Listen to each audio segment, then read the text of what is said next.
Are you ready to find your kid the best multivitamin? Well, here are 3 things that I'm going to cover in this video. The main reason that you should be concerned about your kid's current multivitamin, the best source of nutrients, and it's probably not what you think, and how to ensure that they always have the nutrients that they need. Let's get into it.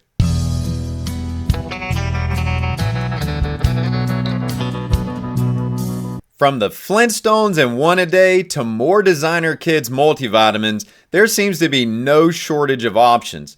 While not all of these are bad, most contain ingredients that are questionable. It's your child, your little one, and you're the mama bear that's protective of them, and you want to make what's the best decision for them.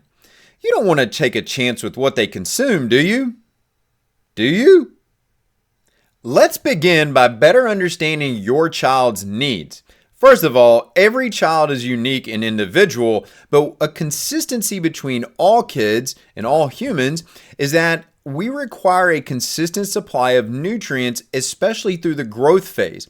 As you think about going from an infant to a toddler to adolescence to teenage years on into adulthood, the increase in growth and therefore the increase in nutrient demand continues to escalate until it hits a more stable point in adulthood. And so that means if there's a limited supply of available nutrients at any point, then potentially we have the impact of stunting growth in some way. Clearly not something we want to see happen. So whether it's growth, development, increasing tissue turnover, meeting milestones in the developmental process, nutrients play a key role in all of these different steps. And it's not just a handful of nutrients, it's a large collection of nutrients that we're talking about. Now, understanding that at times the diet based on individual choices may not be as efficient as what we would consider ideal. Not everyone is going to consume an ideal diet all the time. With that in mind, if you find yourself in that camp and you're not staying as proactive as you would like to ideally be with the choices, with the food choices that you're providing to your child, and sometimes acknowledging that it's just easier to make a less ideal choice just to get them fed, right? Again, not advocating that, just acknowledging that that happens. Then we often think, well, what do I do to ensure that my child is still getting the nutrients that they need? Many individuals at this point will turn to a supplement. They'll think, okay, if I didn't get those nutrients for them in their food, then I can give the supplement and it'll make up the difference. Here's the problem. You're not replacing the food directly. It's a supplement. It's meant to supplement the food. It can be helpful, but it's not a perfect solution. What's wrong with most supplements? The first thing to understand is that there's different tiers of supplementation, and they're generally easily broken down into professional grade and over the counter. And so first of all, when you think about the professional grade, these are the top tier. These would be the ones that you would want if you're going to supplement to give to your child. So the first question is, are you even seeking out the professional tier? Many would probably answer this as no. The other thing to consider with supplements is that they lack a complete array of balanced nutrients. Many times they don't just take simple balancing of minerals, calcium, magnesium, different B vitamins. They don't take these into consideration, much less provide the complete array of nutrients that you would find in food. Stick with me, I'm going to give you a direct comparison on this. Now, oftentimes what we also see that has become a problem is the delivery method. Now, granted, kids aren't going to take tablets and capsules, especially if they're of any significant size. So I understand there had to be an alternative. Enter gummies. Well, guys, there's problems with gummies. When you look at products that contain gummies, many times you're going to see that the top ingredients on the label are going to be things like glucose, syrup. There's going to be waxes in there that you're not going to be a fan of. There's going to be different oils in there many times that are questionable themselves. And so the very nature of a gummy is that you're going to get ingredients that are problematic. Now, again, I want to be fair. This is not universal. There are some clean gummies out there. is just not the norm. And if you've given a gummy to your kids, it's probably not what you've chosen. Now, I feel like I'm beating up on these products, but I feel like I've got to share this with you parent to parent here. You're also introducing ingredients that are synthetic. The most common one is folic acid. In fact, if you pick up any of these products and just read the label, I would challenge you just to immediately look, does the product contain folic acid versus folate? And if it does, then that immediately tells you you would be introducing synthetic products into your child's body. Again, not what you're going to find in the diet and not ideal. So it's not a one-for-one replacement with those nutrients that are found in food. Now, here's the next thing to consider is that many times these products, I mentioned that they contain glucose and syrups. Well, we're going to think about those as being sweeteners. Well, here's a question. Are we giving the child a hit of sugar, and in turn, even though you get that select few nutrients in them, are you training your child to be part of the system that tries to attract them to various food sources or various things for them to intake just because it stimulates their sweetness meter? It pegs their sweetness meter for them. It gives them that little immediate fix. Well, I tend to think about this as like walking down the cereal aisle. You know, you walk down the cereal aisle and there's nothing but fancy marketing in there. You flip these labels on these cereal boxes, and hopefully none of you guys are doing this, but you flip those labels on those cereal boxes and you'll see that there's a lot of sugar in there. There's ingredients in there that are meant to stimulate the taste buds and the palate. And so this is not what we want to be giving our kids. This is the wrong dietary pattern. It's the wrong habit to be ingraining in them. And so as the adult, we want to deter this, and we don't want to use a multivitamin to instill this mindset with them or this habitual pattern. Now, lest you think that the things that I've mentioned thus far aren't relevant, I would actually suggest to look on Amazon, and the Flintstone multivitamin, which is a product of Bayer Pharmaceuticals, is the most popular one on Amazon at this time.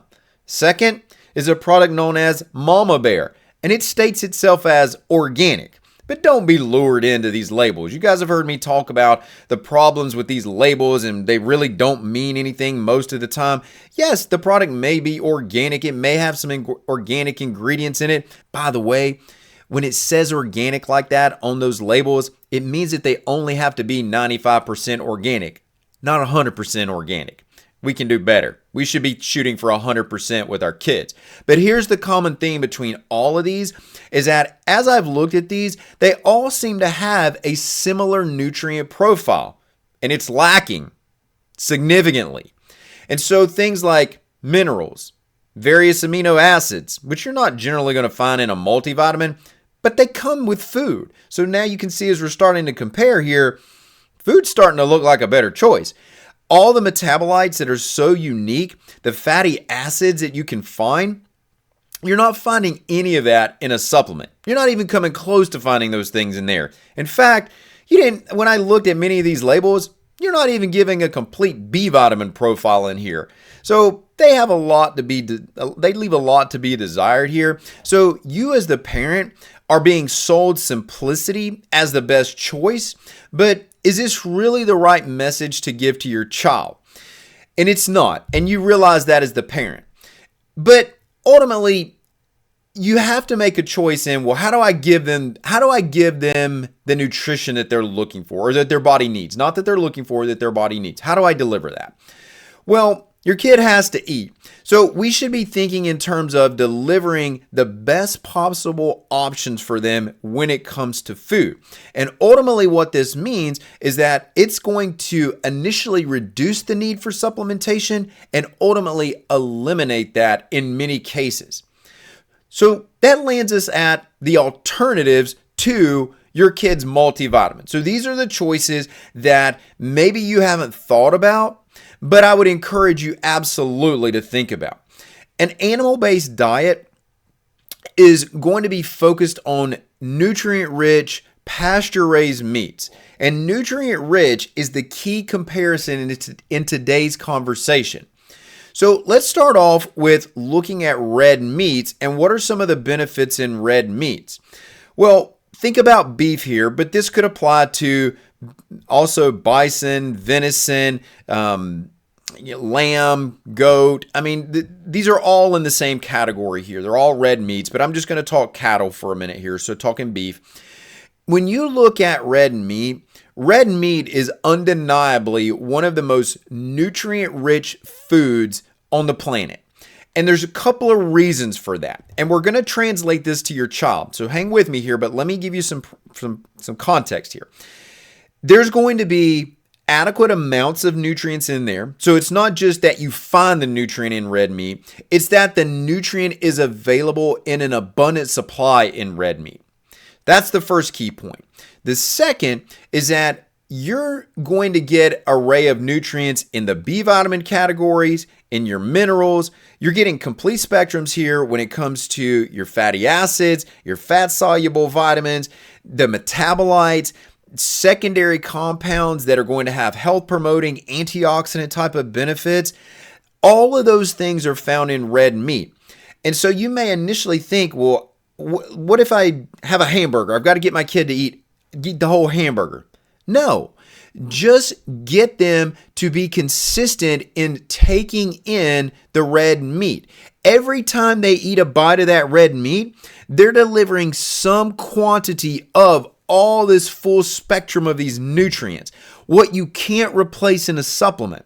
So think about, you look at the size of that supplement and you compare that to a few bites of a high quality, nutrient dense, pasture raised red meat beef source, and you're delivering everything that multivitamin could ever think to be able to deliver multifold, well beyond it. And that's happening with every single bite that your child takes. So what about other categories here? Well, let's look at chicken and turkey for a minute. So when you think about the typical multivitamin, I'm just going to pick a few nutrients here. You think about things like potassium, things like selenium, adequate amounts of iron that's delivered in a bioavailable form that they can assimilate and can make good red blood cells with, and all the other benefits that you get from iron availability.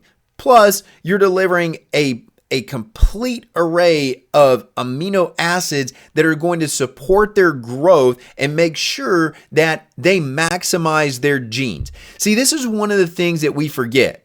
We cannot forget this. When it comes to nutrition interacts with our genes. We want to make sure that there is a consistent availability of all of these nutrients so that we can keep the genes turned off and when necessary, turned on and when necessary, turned off, so that those genes can fully maximize the developmental process for your child. What parent doesn't want that? And that comes with getting that full array of protein and amino acids and things like chicken and turkey and all these other food sources that I'm going to list, but you'll never find that in a supplement. And so if you look at the example here, I'm going to pick a chicken drumstick as the example I'm going to share with you here. And the reason I'm picking a chicken drumstick is because my son, who at the time of shooting this video is less than 2 years old, many times when we cook drumsticks, we'll just give him a drumstick and just let him be a kid with it, right? Skin on everything. He'll eat that. He'll kind of muddle through it. But after a few minutes, you look and all the meat's gone off of that drumstick. So he got exposure to the fats that are in there, the proteins that are in there, all of the different nutrients that are available, the metabolites that are unique to that. He probably gnawed on some of the ends there. In fact, I've actually seen him kind of bite on the ends of the drumsticks and get some of that collagen and cartilage in there. So he's consuming all of that. And you're just never going to get that full of array of nutrients when it comes to a supplement. Now, are you wondering where to get these kinds of foods that I'm talking about here, these nutrient-dense, pasture-raised foods? Well, let me tell you my trusted source for grass-finished, pasture-raised beef and chicken and turkey and eggs. And it's Harvest Hills Ranch, regenerative, sustainable, ethical, Harvest Hills Ranch delivers on the promise of food transparency and has uncompromising standards. How can I be so confident in sharing this with you? Well, guys, I'm a health-focused regenerative rancher that helps individuals like you find and implement high-quality meats into their diet to optimize their health in weeks, not months. I'm also the man that actually cares about your family's wellness and what you ingest, which is why I started Harvest Hills Ranch. I'm Arland Hill, and if your willingness to consume inferior foods and deal with meaningless labels that you see has come to an end, well, click on the link down in the description below and learn how to have our products delivered right to your doorstep. Now, as far as these animal-based foods go, I've got two more that I'm going to share with you, and these are my absolute favorites. These are the two that I enjoy talking about because it is amazing how nutrient rich they are. And the great thing about these is that you will not have any trouble getting these into kids. In fact, I've given both of these to my son already today. So the first is going to be eggs. When it comes to eggs are going to bolster the immune system. If you think, this is how I always think about eggs. An egg has everything that is necessary to allow a chick to develop, a baby chicken to develop. Everything that is needed for that process is right there. And that in turn, if you apply that to your child, well, that means that all of those same nutrients can benefit your child as well. And that's exactly what you deliver to them when you prepare eggs and share eggs with them. And the great thing about eggs, apart from all these availability of nutrients and immune supportive activity that it has, is that quite frankly, the highlight of an egg is that eggs are soft.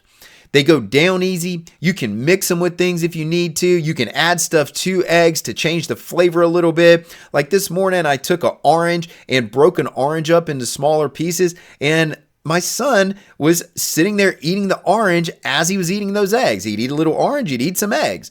And so there's all kind of ways that you can mix this up and make it fun for a kid and get them to bond with that food. But what are you really doing as the parent here? You're giving them the best multivitamin that a kid could ever think to have on a consistent basis. And especially when it comes to eggs and all the nutrient boosting activity for the brain and the nervous system, things like choline that are so unique and rich in an egg and that egg yolk that you're not finding in abundant quantities in other foods, eggs deliver that. Well, that's one of my two favorites here. Right on the heels of eggs is going to be raw A2 milk. And this is a first food. Milk is a first food, right? So we generally think mother's milk. But when you also look at a high quality raw A2 milk that doesn't have the downsides of milk, but delivers all the benefits, all the protein, all the different minerals, all the different high quality fats, the different carbohydrate sources, not just the lactose, but the oligosaccharides that are going to help boost the activity of the gut microbiota. And also, when you think about dairy, this is one thing that's not talked about enough with dairy. And in fact, this is something I'm going to create an entire video around. It's so significant. But we often see that kids develop cavities. They develop dental caries that ultimately cause their dentition to degenerate over time, and it causes them maybe to end up with braces and other things. And when you look at dairy has many constituents in it that actually deter the development of cavities. We don't generally talk about that, but that's just another benefit for kids to start them off on the right track and make sure that their oral health is as good as the health of the rest of the body. So dairy is nutrient rich. It contains all these things. It's going to build the gut, and no question, it's going to stimulate growth. We get a good benefit from the whey protein and the casein in there that's actually going to drive those building activities throughout the body. So you can't provide these things with supplements that I'm talking about. There's just not these unique therapeutic molecules. This is one thing that I really didn't delve into this as I talked about these individual categories, but each one of these categories of foods, these animal-based foods, has its own unique therapeutic molecules in it. Things that are literally medicine. You hear this saying sometimes, food as medicine. This is the reason we can legitimately say that. These foods contain therapeutic molecules that are truly medicine and health promoting on a daily basis. You're not getting that in a multivitamin, right?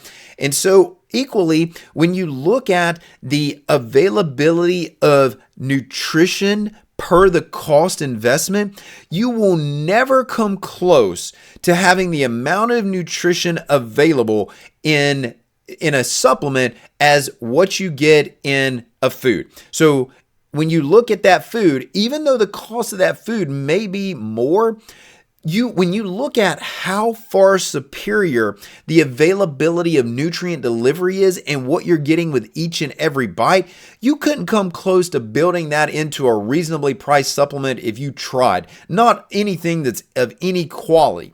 And maybe the most important of all of these, and why this is going to be so beneficial to your child's health long term, is because it's going to establish core eating habits for them. It's going to establish an eating pattern that is going to be with them for the rest of their life, that every time they're looking for food, they're looking for the most nutritious choice that they can make.